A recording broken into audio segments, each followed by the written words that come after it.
হ্যাঁ, তো শ্রীমান সুপ্রিয়কে পুনরায় আমি আরেকটি অনুরোধ করব। সুপ্রিয় বলল যে মামনি নির্দেশ দেবেন, অনুরোধ করবেন না। তা আমার অনুরোধটা যখন নির্দেশের মতন প্রতিপালিত হয় তাহলে অনুরোধ করতে আপত্তি কি? অনুরোধের মধ্যে একটু নম্রতা আছে, নম্রতায় সৌন্দর্য আছে। নম্রতা যেখানে দুর্বলতা নয়, সেখানে নম্রতায় সৌন্দর্য আছে।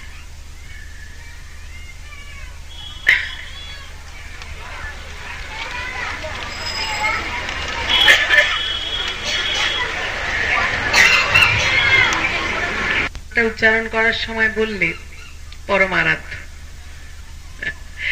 আমি অনুরোধ করব এই শব্দটা শুধুমাত্র শ্রী শ্রী বাবামণির সম্বন্ধে ব্যবহৃত হোক। আমাদের সকলের পরমারাধ্য, সকলের, সমগ্র মানব জাতির, বরং সমগ্র প্রাণীকুলের, সমগ্র বিশ্ব ব্রহ্মাণ্ডের, অনন্ত কোটি বিশ্ব চরাচরের একমাত্র আরাধ্য মহা ওঙ্কার। তিনি শ্রী শ্রী বাবামণি রূপে মানব দেহ ধারণ করে আবির্ভূত হয়েছেন নিজের আদর্শটি প্রচারের জন্য। ভগবান ভক্ত হয়েছেন, ভক্ত রূপেও শ্রী শ্রী বাবামণি অসাধারণ। এ প্রসঙ্গে একটি ঘটনা মনে পড়ে গেল, প্রায়শই মনে পড়ে। আমি তখন ছাত্র জীবনে আছি। শ্রী শ্রী বাবামণি বারাণসী আশ্রম থেকে ভ্রমণে বেরুবেন। প্রস্তুত হয়ে ঠাকুর ঘরে গিয়েছেন। শ্রীবিগ্রহের অঞ্জলি থালায় সাজানো রয়েছে। অঞ্জলিটি দিয়ে শ্রীবিগ্রহ প্রণাম করে কখনো মনে মনে সমস্ত অঞ্জলি স্তোত্রটি উচ্চারণ করবেন, কখনো হয়তো সোচ্চারে করবেন, যেমনটি তার যখন ইচ্ছা হয়।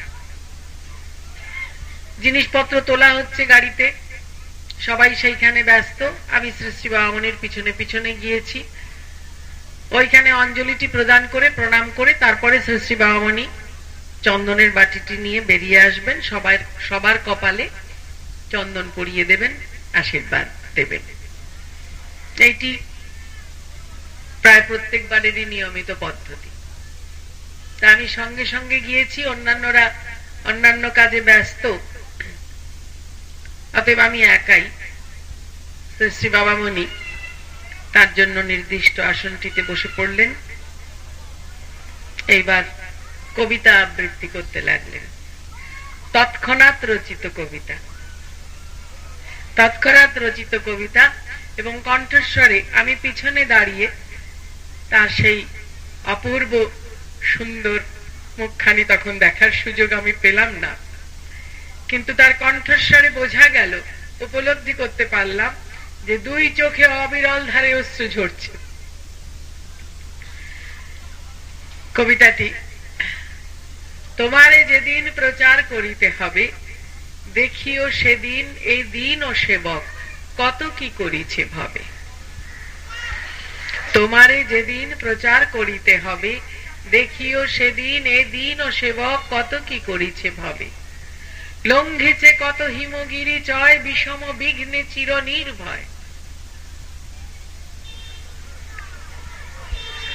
কত দিক দেশে তোমারই বিজয় বিঘোষিছে ভৈরবে। দেখিও সেদিন এ দিন ও সেবক কত কি করিছে ভাবে। কিন্তু প্রথম প্রার্থনা নাথ, থাকিতে হইবে সদা মোর সাথ। মোর দেহ মনে প্রতি পরমাণু মোর দেহ মনে তোমাতে ডুবিয়া রবে। তবে তো তোমার এ দিন ও সেবক কত কি করিবে ভাবে। প্রতি পরমাণু মোর দেহ মনে তোমাতে ডুবিয়া রবে। তবে তো তোমার এ দিন ও সেবক কত কি করিবে ভাবে।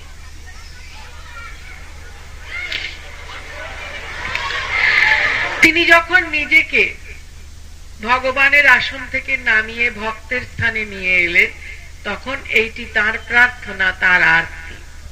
তিনি প্রকৃতপক্ষে শিখিয়ে দিলেন আমাদের অন্তরের প্রার্থনা এবং আরতিটি কেমন হওয়া প্রয়োজন।